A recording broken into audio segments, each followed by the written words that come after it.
Selamat pagi semuanya, Ibu harap kalian dalam keadaan sehat-sehat selalu ya. Nah, kita berjumpa lagi di mata pelajaran biologi.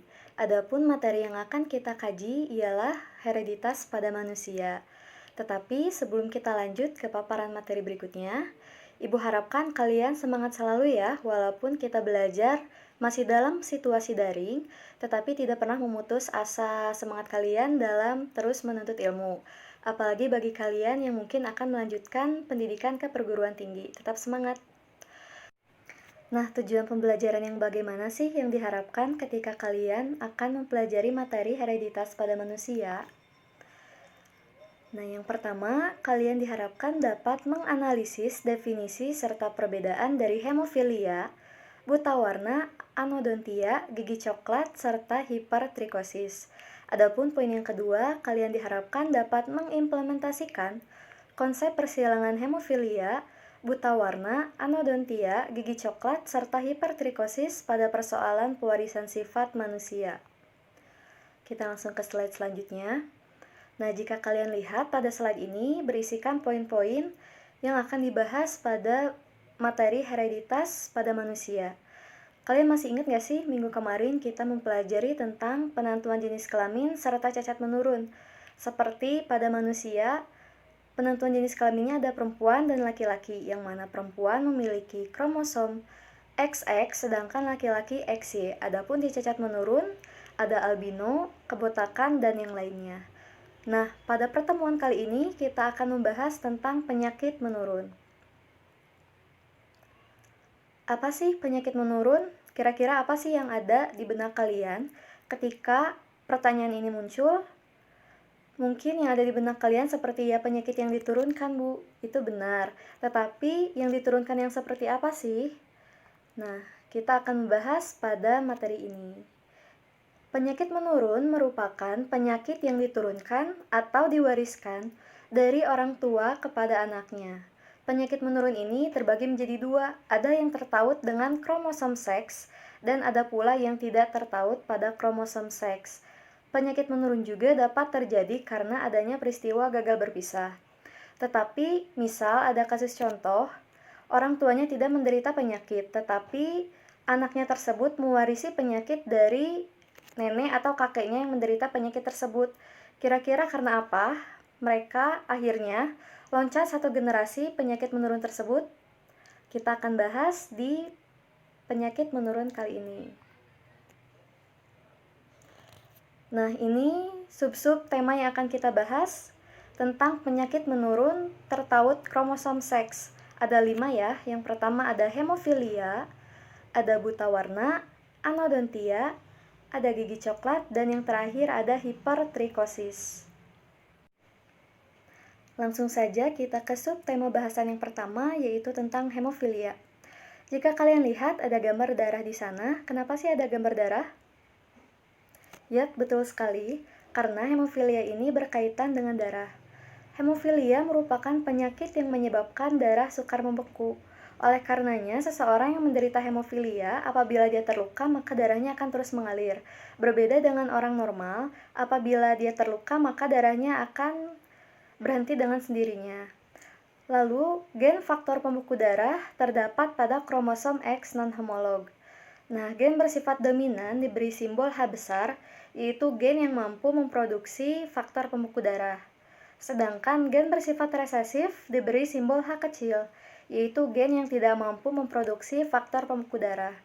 Tetapi, tahu nggak sih kalian, penyakit hemofilia ini rentan diderita oleh laki-laki jika salah seorang dari kedua orang tuanya menderita penyakit hemofilia. Kita akan bahas di slide berikutnya. Nah, dapat dilihat tabel genotip serta fenotip dari penyakit hemofilia.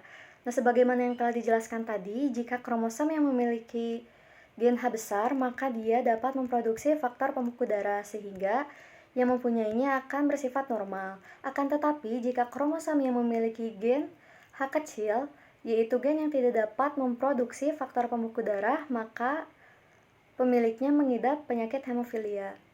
Lalu kita langsung saja melihatnya ke contoh persilangan hemofilia sebagai berikut.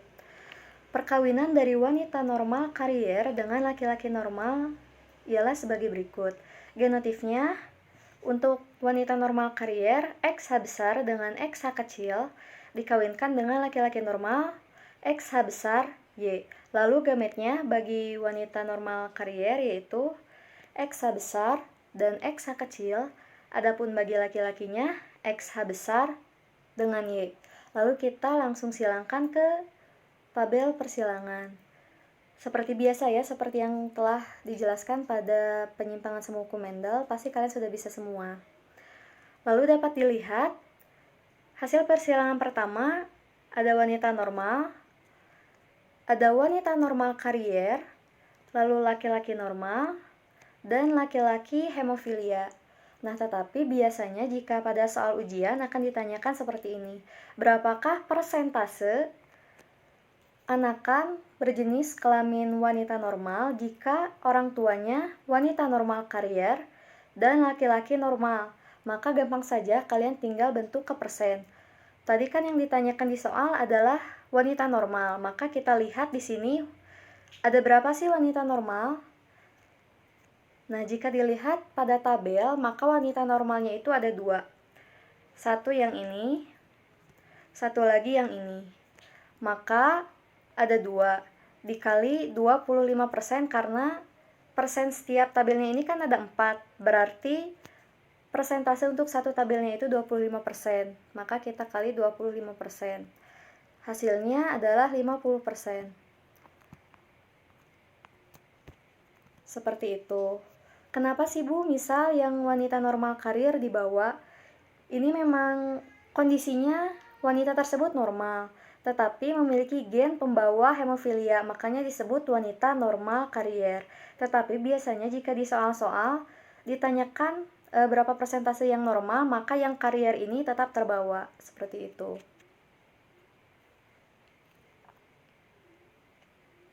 Selanjutnya ke poin yang kedua, yaitu tentang buta warna. Nah, buta warna adalah penyakit yang menyebabkan penderita tidak dapat membedakan warna. Buta warna ini dibedakan menjadi 2, yaitu buta warna total dan buta warna merah hijau. Nah, jika pada buta warna total, si penderita hanya dapat melihat 2 warna saja, yaitu warna monokrom atau warna hitam dan putih. Tetapi jika pada buta warna merah dan hijau, ini tergantung dibedakan lagi menjadi 2, yaitu deutan dan protan. Apabila deutan, maka dia sel mata yang rusaknya itu ialah sel yang sensitif terhadap warna merah. Tetapi apabila protan, maka sel mata yang rusaknya itu terhadap warna hijau. Nah, buta warna ini disebabkan oleh gen resesif CB atau colorblind yang tertaut pada kromosom X. Nah, dapat dilihat kembali tabel genotip serta penotipnya. Lalu, contoh persilangan dari buta warna ini ialah perkawinan dari wanita normal dengan laki-laki buta warna. Wanita normalnya XX ya, karena kan tadi faktor atau simbol yang digunakan untuk penderita buta warna adalah CB, berarti untuk yang normal tidak memiliki simbol CB tersebut, jadi hanya XX saja. Sedangkan untuk laki-laki buta warnanya XCBY. Maka gamet untuk perempuannya X dan untuk laki-lakinya XCBY. Maka kita silangkan kembali seperti ini. Dapat dilihat di tabel hasil persilangan, yang pertama ialah XXCB, yaitu wanita normal karier. Untuk yang kedua, wanita normal karier juga. Dan yang ketiga ialah XY, berarti dia laki-laki normal karena tidak ada simbol CB di kromosom X-nya. Yang keempat juga sama, berarti untuk perbandingan yang ini 50 untuk wanita normal karier dan 50 untuk laki-laki normal. Selanjutnya kita ke subtema yang ketiga, yaitu anodontia. Nah, anodontia adalah penyakit yang menyebabkan seseorang tidak memiliki benih gigi, sehingga bisa kalian lihat di gambar ya. Orang tersebut tidak memiliki benih gigi, sehingga tidak akan tumbuh gigi padanya. Penyakit ini disebabkan oleh gen resesif yang tertaut pada kromosom X. Gen A menyebabkan orang bergigi normal, A besar atau A kapital ya, sedangkan gen A kecil menyebabkan orang menderita anodontia. Kita bisa langsung lihat ke persilangannya. Nah, ini seperti yang tadi ya, terdapat tabel genotif dan fenotip. Nah, kenapa sih dari awal sampai poin ketiga ini kita masih ada tabel genotif serta fenotipnya?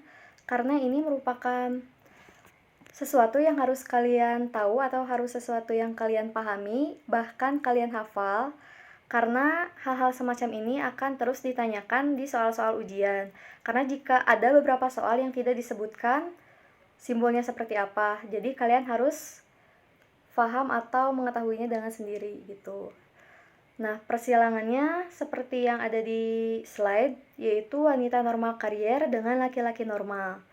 Nah, wanita normal kariernya berarti XA besar dengan XA kecil, disilangkan dengan XA besar dengan Y. Gametnya seperti ini. Lalu seperti biasa, kita simpan lagi di tabel persilangan. Maka hasil anakannya, yang pertama wanita normal, XA besar, lalu ada wanita normal karier dengan kromosom heterozigot, XA besar dan XA kecil, lalu ada laki-laki normal, XA besar Y, lalu ada laki-laki pengidap anodontia, yaitu XA kecil dengan Y. Maka perbandingannya, wanita normal 50%, lalu laki-laki normal 25%, dan laki-laki pengidap anodontia 25%. Seperti itu.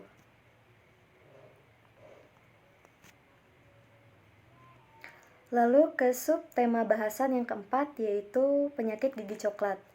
Nah, penyakit gigi coklat ini bukan disebabin misal kalian makan coklat lalu coklatnya itu nempel di gigi ya, bukan seperti itu. Tapi gigi coklat adalah kelainan pada manusia yang disebabkan oleh gen dominan B yang terpaut pada kromosom X. Nah, umumnya gigi rusak karena kurangnya email pada gigi. Lalu kenapa sih orang yang mengidap gigi coklat karena penyakit menurun ini sering dikaitkan dengan rusaknya gigi karena kurangnya email?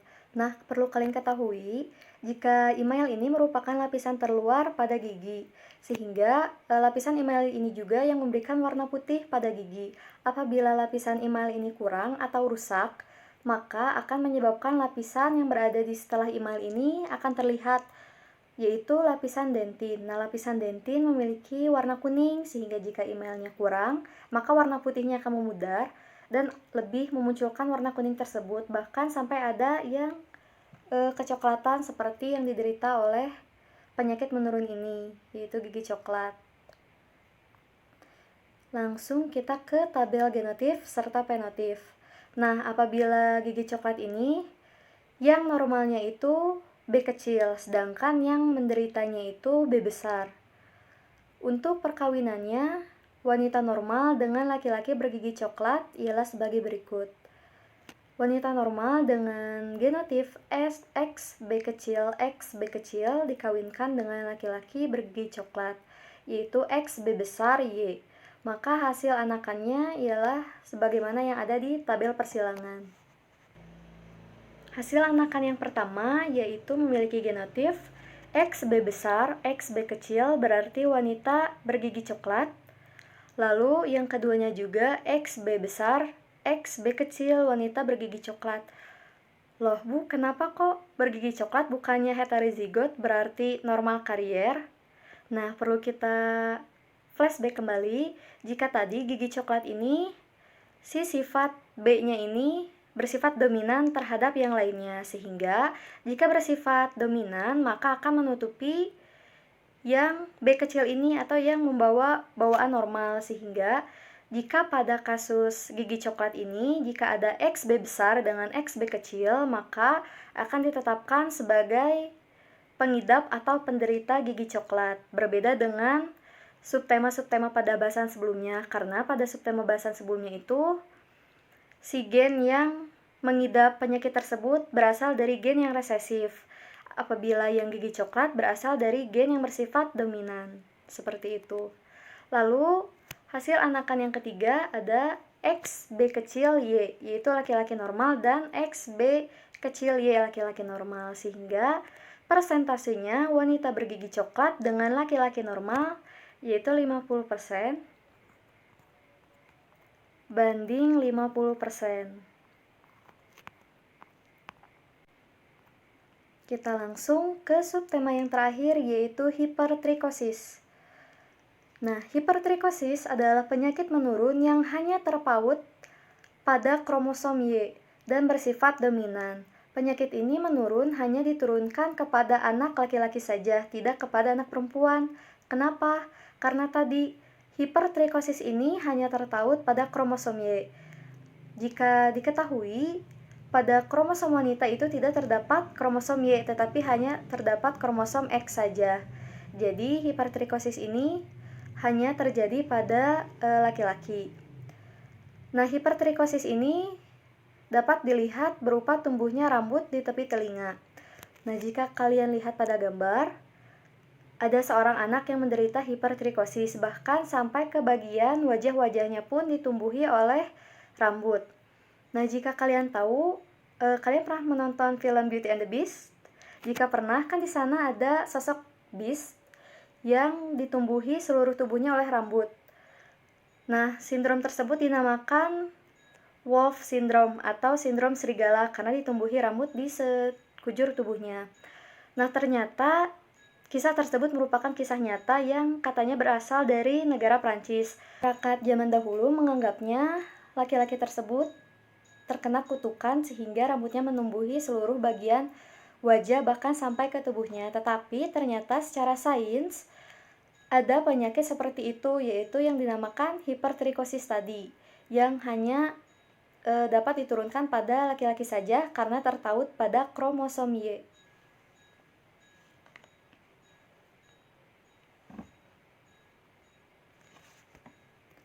Lalu kita lihat tabel genotif dan fenotip. Nah, kok tabel fenotip dan genotifnya lebih sedikit, hanya 3, tidak seperti yang sebelumnya ada 5. Nah, sebagaimana yang telah dijelaskan tadi bahwa penyakit hipertrikosis ini hanya bisa menyerang pada laki-laki karena tertautnya pada kromosom Y, sedangkan wanita hanya memiliki kromosom X, sehingga hanya memiliki wanita normal, yaitu bergenotif XX, sedangkan pada laki-laki ada laki-laki normal dengan genotif XY dan laki-laki pengidap hipertrikosis, yaitu XYHH. Sehingga bisa dilihat ya, kan jika di subtema yang sebelumnya itu rata-rata tertaut pada kromosom X, sehingga apabila ada kelainan atau apapun adanya di kromosom X seperti ini. Tetapi di penyakit hipertrikosis tertautnya itu pada kromosom Y, sehingga hanya dapat diturunkan pada anak laki-laki saja. Dapat kita lihat langsung di persilangannya, yaitu perkawinan antara wanita normal dengan laki-laki hipertrikosis adalah perempuan normalnya memiliki genotif XX dan laki-laki hipertrikosis memiliki genotif XYHH. Nah, untuk gametnya yang perempuan X dan untuk yang laki-laki X dan YHH. Langsung kita lihat ke tabel persilangan. Nah, anakan yang pertama XX, yaitu wanita normal, dan yang kedua pun sama ya, XX wanita normal, karena tadi ingat, untuk di hipertrikosis hanya diturunkan pada anak laki-laki saja karena bertautannya dengan kromosom Y. Untuk yang selanjutnya XYHH, yaitu laki-laki hipertrikosis, dan yang keempat pun juga sama, XYHH, laki-laki hipertrikosis.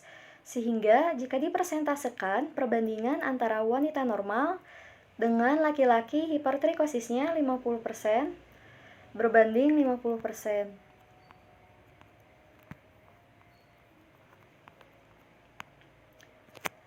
Jadi setelah kalian mempelajari soal materi ini, jika nanti di ujian ada soal seperti ini, jangan bingung ya. Yang pertama, kalian tuliskan dulu genotifnya apa dari soal, lalu fenotipnya, tentukan gametnya, lalu simpan ke tabel persilangan. Nah, untuk menentukan persentasenya, kan ini tabelnya itu ada 4. Jadi setiap tabel memiliki persentasenya masing-masing 25%. Tinggal kalikan saja ada berapa atau apa yang diminta soal, misalnya tentang hipertrikosis ini, misal ada berapa persentase wanita normal. Maka langsung hitung saja wanita normalnya ada 2, maka 2 dikali 25% adalah 50%. Nah, lanjut saja ke slide berikutnya. Sebelum ke kesimpulan, Ibu akan bahas dulu atau akan Ibu sebutkan pertanyaan yang tadi di awal, yang kenapa kok bisa terjadi? Yang orang tuanya tidak mengidap penyakit apapun, tetapi anaknya tersebut mewarisi penyakit yang diidap oleh kakek atau neneknya. Nah, itu bisa terjadi jika bapaknya normal, tetapi ibunya ini normal karier atau pembawa, sehingga ibunya tersebut dalam keadaan sehat normal, tetapi di dalam tubuhnya mewarisi gen penyakit yang dia bawa dari orang tuanya atau kakek neneknya si anak tadi, sehingga jika ibunya tadi pembawa atau normal karier, maka otomatis anaknya akan menderita penyakit atau mengidap penyakit yang diwarisi dari kakek atau neneknya, seperti itu. Nah, adapun kesimpulan dari penyakit menurun, yaitu penyakit yang diturunkan atau diwariskan dari orang tua atau kakek nenek kepada anaknya. Nah, penyakit menurun berdasarkan kromosom yang tertaut terhadap kromosom seks dapat dibedakan menjadi 5, yaitu hemofilia yang tertaut dengan kromosom X, yaitu darah sukar membeku. Lalu ada buta warna tertaut dengan kromosom X, yaitu tidak dapat membedakan warna. Lalu ada anodontia terkait atau tertaut dengan kromosom X, yaitu tidak terdapat benih gigi di rahang. Dan ada pula gigi coklat tertaut dengan kromosom X, dan ada pula hipertrikosis, yaitu tertaut pada kromosom Y, yaitu tumbuhnya bulu di tepi-tepi telinga, bahkan bisa sampai saja ke seluruh wajah maupun seluruh tubuh. Ibu ucapkan terima kasih kepada kalian semua yang telah menyimak video mengenai materi hereditas pada manusia, terutama pada subtema penyakit menurun yang tertaut pada kromosom seks. Jangan lupa juga dikerjakan tugasnya setelah pembelajaran selesai mengenai pembuatan portofolio berupa mind mapping mengenai materi yang telah Ibu sampaikan tadi, yaitu penyakit menurun yang tertaut pada kromosom seks. Jangan lupa juga untuk dibaca-baca dan dipahami terlebih dahulu materi yang akan dijelaskan pada pertemuan minggu depan, yaitu tentang penyakit menurun yang tidak tertaut pada kromosom seks, seperti gangguan mental, siklemia, serta ada juga golongan darah, dan yang lainnya. Ibu tutup saja pembelajaran kali ini dengan ucapan hamdalah, alhamdulillahirabbil alamin. Semoga ilmu yang disampaikan dapat berkah dan bermanfaat bagi kalian semua. Assalamualaikum warahmatullahi wabarakatuh.